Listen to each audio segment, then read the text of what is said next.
Tomorrow, in a very real sense, your life, the life you author from scratch on your own, begins.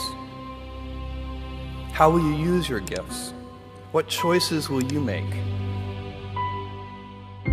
Will inertia be your guide, or will you follow your passions? Will you follow dogma, or will you be original? Will you choose a life of ease, or a life of service and adventure? Will you wilt under criticism, or will you follow your convictions? Will you bluff it out when you're wrong, or will you apologize? Will you guard your heart against rejection, or will you act when you fall in love? Will you play it safe, or will you be a little bit swashbuckling?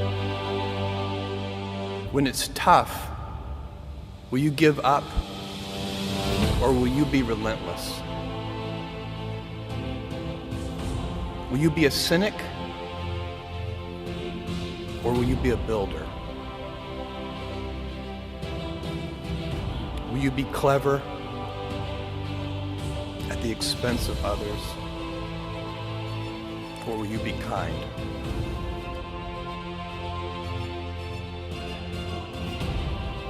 When you are 80 years old, and in a quiet moment of reflection, narrating for only yourself the most personal version of your life story,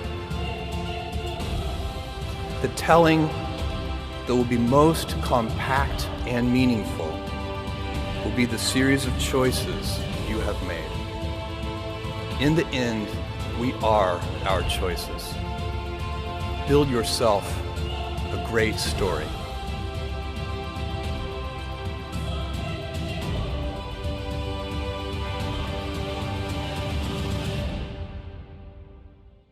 What I want to talk to you about today is the difference between gifts and choices. Cleverness is a gift. Kindness is a choice. Gifts are easy.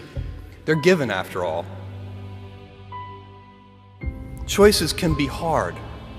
You can seduce yourself with your gifts if you're not careful, and if you do, it'll probably be to the detriment of your choices.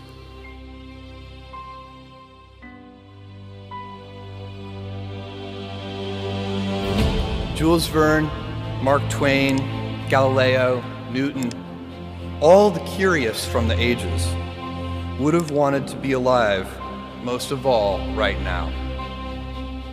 As a civilization, we will have so many gifts, just as you as individuals have so many individual gifts as you sit before me.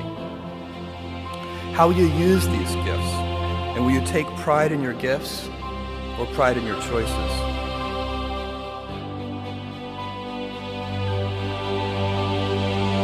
I got the idea to start Amazon 16 years ago.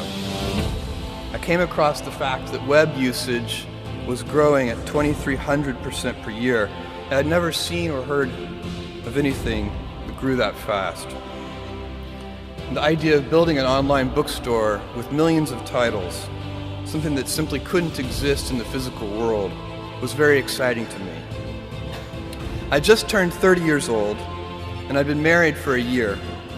I told my wife, Mackenzie, that I wanted to quit my job and go do this crazy thing that probably wouldn't work, since most startups don't, and I wasn't sure what would happen after that. Mackenzie told me I should go for it. I'd always wanted to be an inventor, and she wanted me to follow my passion.